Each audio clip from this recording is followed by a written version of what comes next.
दक्षिण अमेरिका पता है, सोने की नगरी है भाई, सोना निकलता है वहां। चल डेविड, कल चल रहे हैं। आलू मिर्ची चाय जी, कौन कहां से आए जी, व्यापार से उपहार से जंग लड़ाई मार से। तीसरी बात करते हैं आलू सोया मूंगफली मक्का टमाटर मिर्च इन सब की।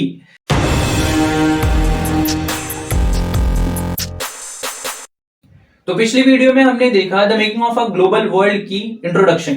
इस वीडियो में हम जानेंगे कि प्री मॉडर्न टाइम पर यानी कि आधुनिक काल से पहले वैश्वीकरण का क्या स्तर था, क्या स्थिति थी। तो उसको समझने के लिए हम 3 टॉपिक से गो थ्रू करेंगे।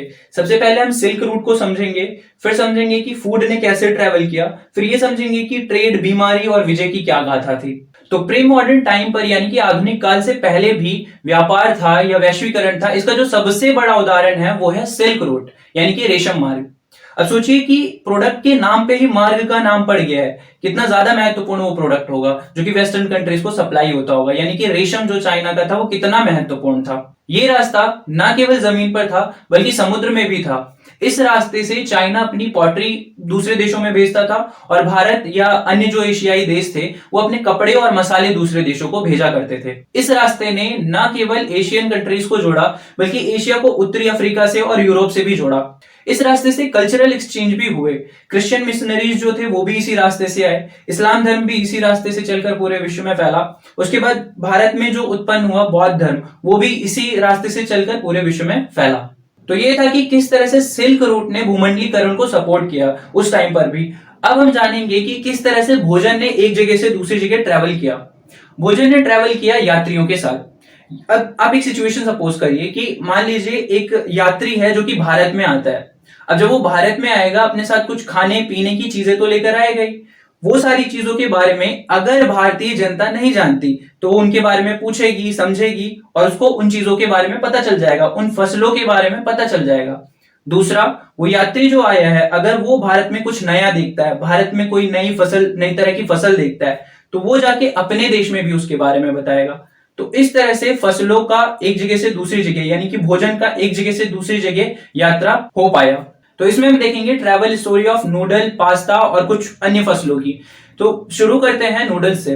नूडल्स माना जाता है कि चाइना में सबसे पहले बनाया गया और वहीं से ये यूरोपियन कंट्रीज में गया और वहां पर इसने स्पैगेटी का नाम ले लिया। दूसरा पास्ता है। माना जाता है कि पास्ता सबसे पहले अरब में बना और अरब से वो सिसली गया यानी कि इटली और वहां पर काफी फेमस हो गया। तीसरी बात करते हैं आलू सोया मूंगफली मक्का टमाटर मिर्च इन सब की। यानी कि ये सारी जो फसलें हैं आज से लगभग 500 साल पहले हमें इसके बारे में नहीं पता था, यूरोपियन कंट्रीज को इसके बारे में नहीं पता था। होता क्या है, क्रिस्टोफर कोलंबस जी घूमते घामते पहुंच जाते हैं अमेरिका की साइड। वहां पर देखते हैं अरे भाई ये क्या क्या उगा रहा है, तो वहां पर देखते हैं कि ये सारी चीजें उगाई जा रही हैं। अब वो ये सारा इंफॉर्मेशन लेकर आते हैं यूरोप में, एशिया में, जहां जहां भी जाते हैं इन सब फसलों के बारे में ज्ञान बांटते जाते हैं। 5वीं क्लास में एक कविता है जो कि कुछ इस तरह से है, आलू मिर्ची चाय जी, कौन कहां से आए जी, व्यापार से उपहार से जंग लड़ाई मार से। तो इस तरह का है। उसमें बताया गया है कि कौन सी फसल किस देश की ओरिजिनली है और कहां से किस किस देश में आई है। तो आप वो कविता पढ़ सकते हैं और उसके बारे में थोड़ा और जानकारी इकट्ठा कर सकते हैं। तो इसी में छोटी सी केस स्टडी देखते हैं आलू की। आलू की वजह से कुछ जीवनों पर बहुत ज्यादा अच्छा असर पड़ा लेकिन कुछ का जीवन जो है खराब हो गया। जैसे यूरोप की बात करें तो वहां पर आलू की वजह से गरीबी दूर हो गई, लोगों की औसत आयु बढ़ गई, वहां पर तो अच्छा इंपैक्ट हुआ। लेकिन एक देश आयरलैंड, वहां पर क्या होता है कि लोग पूरी तरह से आलू पर डिपेंडेंट हो जाते हैं। एक साल क्या होता है कि आलू की फसल बर्बाद हो जाती है जिसकी वजह से वहां भूखमरी फैल जाती है।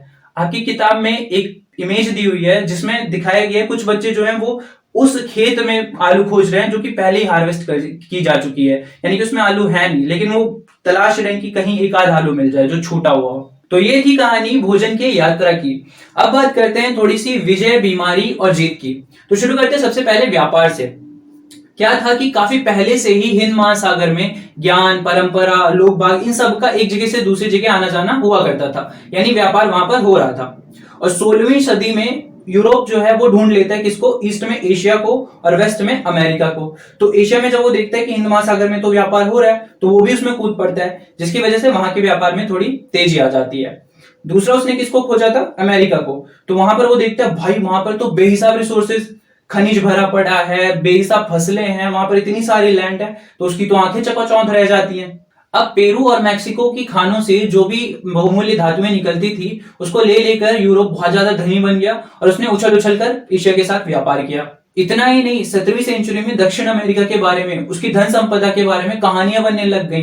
भाई अल डोराडो को सोने की नगरी कहा जाने लग गया, यानी कि बंदे ऐसे बोलते थे, दक्षिण अमेरिका पता है सोने की नगरी है भाई, सोना निकलता है वहां, चल डेविड कल चल रहे हैं। तो सबके सब मतलब बहुत सारे यूरोपियंस हसुआ बेलचा कुल्हाड़ी ये सब लेकर पहुंच गए सोना निकालने। तो ये तो थी कहानी प्री मॉडर्न वर्ल्ड में व्यापार की। अब बात करते हैं बीमारी की वजह से जीत की। बिल्कुल सही सुना है आपने, बीमारी की वजह से जीत की। क्योंकि होता क्या है कि स्पेन और उसके बाद पुर्तगाल, ये दोनों कंट्रीज क्या करते हैं, अमेरिका की जगहों को जीतना शुरू कर देते हैं। यूरोपीय सेनाएं जो थी उनके पास सैनिक औजार ये सारी चीजें तो थी, साथ में एक सबसे खतरनाक चीज थी जो थी बीमारी। और उन बीमारियों में भी सबसे खतरनाक स्मॉल पॉक्स। नहीं जानते? अरे स्मॉल पॉक्स और चिकन पॉक्स, अरे माता निकलती है ना, छोटी माता बड़ी माता, वो होता ये है कि अमेरिकन इतने साल से दुनिया से अलग थलग रहे थे, तो ना तो उनको ये बीमारी कभी हुई थी और ना ही उनके अंदर इस बीमारी को लेकर इम्यूनिटी डेवलप थी। तो ये बीमारी जब अमेरिका में फैली तो बहुत ही मारक साबित हुई। लाशों के ढेर बिछ गए वहां पर। क्योंकि आप भी सोचो ना, एक बार को अगर आपसे आपके ऊपर हमला करने वाला जो है वो हथियार लेकर आ रहा है तो आप उससे हथियार छीन सकते हैं, आप अपने पास भी हथियार रख सकते हैं उसको मारने के लिए, उसको बोल सकते हैं वो देख और उसका हथियार हटा सकते हैं, मतलब कुछ भी कर सकते हैं। लेकिन अब ये बीमारी है, इससे कैसे लड़ेंगे? तो इस तरह से इन यूरोपीय घुसपैठियों ने अमेरिका के ऊपर भी नियंत्रण करना शुरू कर दिया। आपने अगर ध्यान दिया हो तो मैंने पुर्तगाल और स्पेन दोनों को अलग से बोला। मैंने ये क्यों नहीं बोला कि दोनों यूरोपियन कंट्रीज हैं, या फिर मैंने उनको साथ में यूरोप में ही क्यों नहीं शामिल किया? आप सर्च करिएगा कि ये दोनों देश किस कॉन्टिनेंट में लाई करते हैं। कुछ लोगों को पता होगा, लेकिन कुछ लोग के लिए ये आंसर थोड़ा सा इंटरेस्टिंग होने वाला है। अब बात करते हैं यूरोप की, जो कि चक्कर में पड़ा था कि कितने ज्यादा कंट्रीज को मैं गुलाम बना लूं। तो वहां पर भी स्थिति बहुत अच्छी नहीं थी, वहां पर भी गरीबी थी, भीड़ भड़क का धुआं धक्का इतना ज्यादा, यहां तक कि धार्मिक टकराव हुआ करते थे। अगर कोई धर्म के खिलाफ आवाज भी उठाता था तो उसको धर्म के मामले में क्वेश्चन नहीं करते हैं ये कहकर रोक दिया जाता था। कई को तो फांसी तक सजा दे दी जाती थी। तो इन सभी वजहों से कई यूरोपीय तो भाग खड़े हुए अमेरिका में और वहां पर ही रहने लग गए और अपना पेट भरने के लिए उन्होंने कॉलोनाइज करा अफ्रीका जैसे देशों को। वहां से बेचारों को भरकर लाते थे और जानवरों की तरह मेहनत करवाते थे और अपने लिए चीनी कपास इस तरह की फसलें उगवाते थे। अब यूरोप की हालत जब इतनी गंदी थी तो ये इतना डेवलप कैसे हो गया? जानते हैं इसके पीछे का कारण? होता यह है कि 15वीं सेंचुरी में चाइना और इंडिया, ये दोनों कंट्रीज वर्ल्ड के टॉप मोस्ट रिच जो कंट्रीज थे उनमें से एक थे। लेकिन होता क्या है कि चाइना खुद को अलग करना शुरू कर देता है उसके बाद, जिसकी वजह से ट्रेड सारा शिफ्ट हो जाता है अमेरिका और यूरोप की साइड। और इस वजह से चाइना और इंडिया जो है उनकी हालत थोड़ी कमजोर पड़ जाती है और वेस्टर्न साइड में ट्रेड जो है वो ज्यादा डेवलप हो जाता है। तो यहां हमने जानी कहानी विजय, बीमारी और जीत की। तो चलिए एक बार शॉर्ट में रिकैप कर लेते हैं हमने जो भी इस पूरी वीडियो में पढ़ा है। तो शुरू किया था हमने प्री मॉडर्न वर्ल्ड के बारे में जानना, यानी आधुनिक काल से पहले के समय के बारे में जानना शुरू किया था, जिसमें सबसे पहले हमने लिया था सिल्क रूट को। सिल्क रूट 1st सेंचुरी से 15th सेंचुरी तक यूज किया गया। उसके बाद चाइना वहां से पॉटरी बेचता था, इंडिया और बाकी जो नेशंस थे जो एशिया में थे वो अपने क्लोथ स्पाइसेस ये सब बेचते थे। उसके बाद हमने जाना कि वो किन किन कॉन्टिनेंट्स को कनेक्ट करता था। तो वो एशिया के देशों को तो कनेक्ट करता ही करता था, साथ ही वो कनेक्ट करता था यूरोप को और अफ्रीका के थोड़े से हिस्सों को। उसके बाद हमने जाना कि उसके मतलब सिल्क रूट से ही कल्चर जो है वो किस तरह से एक जगह से दूसरी जगह गया। फिर हमने भोजन की यात्रा को समझा था कि कैसे नूडल्स स्पैगेटी बन गया। उसके बाद पास्ता अरब से कैसे इटली के सिसिली तक पहुंच गया।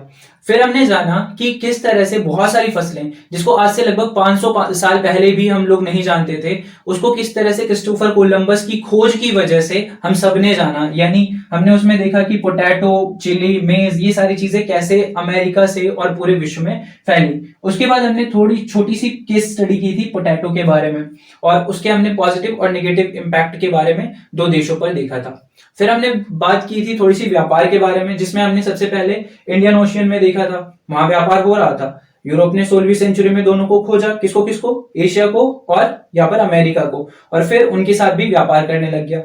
उसने सारा धन जो है अमेरिका से लिया और एशिया में खूब सारा व्यापार किया। ये था कहानी व्यापार का। फिर हमने देखा उन्होंने कैसे बीमारी फैलाकर अमेरिका के बहुत सारे हिस्सों को जीत लिया। और फिर हमने देखा कि यूरोप की खुद की क्या स्थिति थी, और फिर हमने जाना कि इंडिया और चाइना से ट्रेड शिफ्ट होकर वेस्टर्न साइड में ज्यादा कैसे होने लग गया। तो इस वीडियो के लिए इतना ही। अगले वीडियो में हम जानेंगे कि कैसे कुछ देशों ने दूसरे देशों को कोलोनाइज करा और उसके बाद कौन कौन से टेक्नोलॉजिकल इन्वेंशंस हुए। साथ ही हम जानेंगे कुछ बीमारियों के बारे में, यानी कि 19वीं सेंचुरी में जितना भी छीछा इधर मचा था सबके बारे में जानने वाले हैं नेक्स्ट वीडियो में। तो मिलिएगा जरूर, तब तक मौज करिए। और हाँ, पुर्तगाल और स्पेन किस कॉन्टिनेंट में लाई करते हैं ये सर्च करना मत भूलिएगा। जय हिंद।